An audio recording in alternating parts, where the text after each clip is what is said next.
ሰላም ጤና ይስጥልኝ እንደምንቆያችሁ ውድ አድማጮቻችን ይህ ፋስ ስፖርት ዩብ ነው። ቼልሲን የተመለከቱ ወቅታዊና አዳዲስ መረጃዎችን አጠራ አድርጌ የማቀርብላችሁ ይሆናል። እስከ መጨረሻው አብራችሁን ቆዩ። የሪያል ማድሪዱ አጥቂ ኪሊያን ምባፔ በቼልሲ ከሚፈለጉ ተጫዋቾች መካከል አንዱ መሆኑ እየተዘገበ ይገኛል። ስለዚህ መረጃ የማጋራችሁ ዘገባ ይኖራል። የቼልሲው ተስፈኛ ተጫዋች ስቲቫኦ ዊሊያን እያገገመ እንደሆነ እየተነገረ ይገኛል። በትክክል ወደ ሜዳ የሚመለስበትም ቀን ይፋ ሆኗል። ለመሆኑ ስቲቫኦ መቼ ይመለሳል የሚለውን ጉዳይ በዝርዝር እንመለከታለን። የቼልሲ ተጫዋቾች ማሉ ጉስቶ፣ ኔቶና ፎፋና ቼልሲን ሊለቁ እንደሆነ እየተነገረ ይገኛል። ስለዚህ መረጃ የማጋራችሁ ነገር ይኖራል። እንደዚሁም የቀድሞ የማንቸስተር ዩናይትድ ኮከብ ተጫዋች ዋይኒ ሩኒ ቼልሲን በተመለከተ ሀሳቡን አስፍሯል። ቼልሲ በሚቀጥለው ዓመት ለዋንጫ የሚፎካከር አስፈሪ ቲም ይሆናል ሲል ሀሳቡን ገልጿል። ዋይኒ ሩኒ ያነሳቸውን ቼልሲን በተመለከተ ያነሳቸውን ዋና ሀሳቦችን እንመለከታለን። እስከ መጨረሻው አብራችሁን ቆዩ።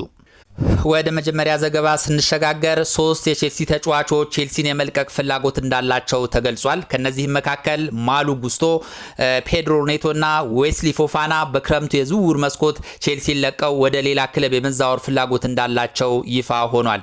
የቼልሲው አዲሱ አሰልጣኝ ዣቪ አሎንሶ በእነዚህ 3 ተጫዋቾች ብዙም ደስተኛ እንዳልሆነና በሌላ ተጫዋቾች ሊተካቸው እንዳሰበ እየተገለጸ ይገኛል። ነገር ግን እነዚህ ተጫዋቾች አስቀድመው በዣቪ አሎንሶ የቋሚነት ቦታን እንደማያገኙ በመገንዘባቸው ኔቶ፣ ፎፋናና ማሉ ጉስቶ በክረምት የዝውውር መስኮት ወደ ሌላ ክለብ ቼልሲን ይለቃሉ ተብሎ ይጠበቃል።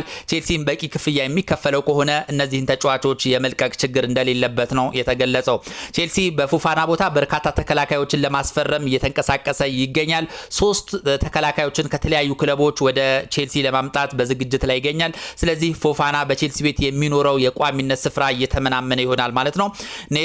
ኔቶም እንደዚሁ ቼልሲ የአማካይ ተጫዋቾችን በሌላ ለመተካት እቅድ ይዟል። እንደዚሁም የተከላካይ ክፍሉንም ለማጠናከር እየተጋ ይገኛል። ስለዚህ እነዚህ 3 ተጫዋቾች በቼልሲ ቤት ያን ያህል ሚና የማይኖራቸው በመሆኑና በዣቪ አሎንሶ ስርም በቂ የመሰለፍ እድል እንደማያገኙ ስለተገነዘቡ በክረምቱ የዝውውር መስኮት ቼልሲን በመልቀቅ ወደ ሌላ ክለብ ይቀላቀላሉ ተብለው ከሚጠበቁ ተጫዋቾች መካከል እነዚህ 3 ተጫዋቾች ሆነዋል። ወደ ሌላ ዘገባ ስንሸጋገር ስቲቫኦ ዊሊያንን እናገኛለን። በጉዳት ምክንያት ከዓለም ዋንጫ ውጪ የሆነው ስቲቫኦ ዊሊያን በጥሩ ሁኔታ እያገገመ እንደሆነ ተገልጿል። እንግዲህ ስቲቫኦ ዊሊያን ባጋጠመው ጉዳት የተነሳ ከብራዚል ብሔራዊ ቡድን ውጪም እንደነበረ ይታወቃል። የዓለም ዋንጫ ከሚያልፋቸው ተጫዋቾች መካከል አንዱ ሆኗል። አሁን በተሰማ ሰበር ዜና ስቲቫኦ ዊሊያን በጥሩ ሁኔታ እያገገመና ያጋጠመው የብሽሽት ጉዳት በጥሩ ሁኔታ እያገገመለት እንደሆነ ተገልጿል።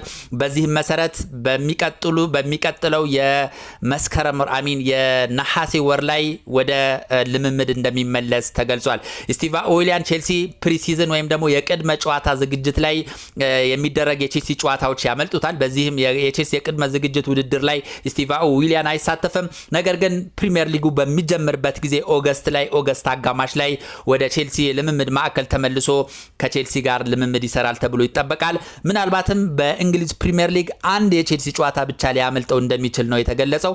ከዛ በኋላ ግን ሙሉ ለሙሉ ለቼልሲ ይጫወታል ተብሎ ይጠበቃል። ይህ ለቼልሲ ደጋፊዎች እጅግ አስደሳች ዜና ነው። ለበርካታ ወራት ከሜዳ ይርቃል ተብሎ ሲጠበቅ የነበረው ስቲቫኦ ዊሊያን በጥሩ ሁኔታ አገግሞ ለእንግሊዝ ፕሪሚየር ሊግ ጨዋታ የመጀመሪያ የቼልሲ ጨዋታዎች ዝግጁ እንደሚሆን ነው የተገለጸው። ከስቲቫኦ ዊሊያን ጋር በተያያዘም የተሰማው ነገር ምንድነው? የቼልሲ ባለቤቶች ዣቪ አሎንሶ ከቼልሲ ባለቤቶች ጋር በቼልሲ ቤት ለመስራት ንግግር በሚያደርግበት ሰዓት ከነገሩት ዋነኛ ነጥቦች መካከል የስቲቫኦ ዊሊያንን ጉዳይ ይመለከታል። ልጁ ትልቅ ተሰጥኦ ያለው አቅም ያለው ተጫዋች በመሆኑ ዣቪ አሎንሶ በደንብ ኮች አድርጎ አሰልጥኖ ወደ ብቃት እንዲያሸጋግረውና እሱ ላይም ትኩረት አድርጎ ክለቡን መመስረት እንዳለበት በእጅጉ አስገንዝበውታል። ልጁ ትልቅ ክህሎትና አስደናቂ ብቃት ያለው ተጫዋች በመሆኑ በደንብ ዣቪ አሎንሶ የመሰለፍ እድሎችን በመስጠት እንደዚሁም የተለየ ትሬኒንግ በመስጠት ለልጁ ትልቅ አስተዋጽኦ ማድረግ እንዳለበት እንዳስገነዘቡትና ዣቪ አሎንሶም ይህንን በመቀበሉ ነው የተገለጸው። ይህ መሆኑ እንግዲህ ስቲቫኦ ዊሊያን በቀጣይ የውድድር ዓመት በዣቪ አሎንሶ ስር በደንብ ሻይን ደማቅ ተጫዋች ይሆናል ተብሎ ይጠበቃል። ወደ ሌላ ዘገባ ስንሸጋገር ኪሊያን ምባፔን እናገኛለን። የሪያል ማድሪድና የፈረንሳይ ብሔራዊ ቡድን አጥቂ የሆነው ኪሊያን ምባፔ በቼልሲ ከሚፈለጉ ተጫዋቾች መካከል አንዱ መሆኑን እየተዘገበ ይገኛል። ኪሊያን ምባፔ ወደ እንግሊዝ መጥቶ ራሱን በደንብ መፈተሽ እንደሚፈልግና የእንግሊዝ ፕሪሚየር ሊግን በእንግሊዝ ፕሪሚየር ሊግ ላይ ብቃቱን ማሳየት ይፈልጋል ተብሏል። በዚህም እንግዲህ ቼልሲ ምናልባትም ኪሊያን ምባፔ የሚፈልገውን ነገር የሚያሟላለት ከሆነ ወደ ቼልሲ የሚመጣበት እድል እንዳለ ተገልጿል። ቼልሲ ግን በዚህ አመት ለማስፈረም ከሚፈልጋቸው በርካታ ተጫዋቾች መካከል የአንዱ ስም ማለትም የኪሊያን ምባፔ ስም እንደተካተተበት ነው የተገለጸው። ኪሊያን ምባፔ በሪያል ማድሪድ ከዣቪ አሎንሶ ጋር ይታወቃል። ስለዚህ ከዣቪ አሎንሶ ጋር መልካም ግንኙነት እንደነበራቸው ይታወቃል።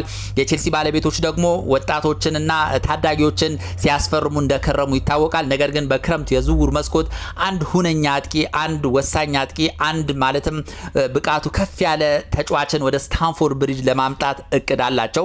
ይህም የመጀመሪያው ረድፍ ላይ የሚገኘው ኪሊያን ምባፔ እንደሆነ ነው የተዘገበው። በስታንፎርድ ብሪጅ አካባቢ የሚገኙ በርካታ የቼልሲ ደጋፊዎች በተደጋጋሚ እነ ቴድ ቦህሌንና የቼልሲ ባለቤቶች ላይ ከባድ ተቃውሞ ሲያደርጉ እንደነበር ይታወቃል። ክለባችንን መልሱልን፣ እንደዚሁም ደግሞ ታዳጊዎችንና ወጣቶችን ብቻ ማስፈረም ሳይሆን ብቁና ልምድ ያላቸው ወሳኝ ተጫዋቾችን ወደ ስታንፎርድ ብሪጅ አምጡልን፣ የቼልሲ የዋንጫ ቡድን ነው፣ ዋንጫ እንፈልጋለን በማለት ተደጋጋሚ ተቃውሞ ማቅረባቸው ይታወቃል።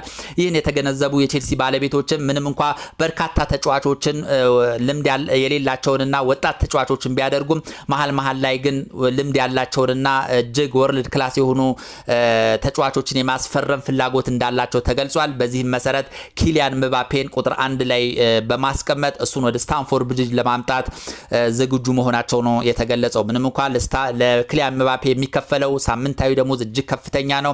እንደዚሁም የዝውውሩም ክፍያ ከፍ ያለ ይሆናል ተብሎ ይጠበቃል። ነገር ግን የቼልሲ ባለቤቶች የቼልሲ ደጋፊዎችን ቁጣ ለማብረድ በሚል ከባድ መስዋዕትነት ከፍለው ይህንን ተጫዋች ወደ ስታንፎርድ ብሪጅ የማምጣት እቅድ እንዳላቸው ነው የተገለጸው። ዣቪ አሎንሶ ይህንን ተጫዋች በሪያል ማድሪድ እንዳሰለጠነው ይታወቃል።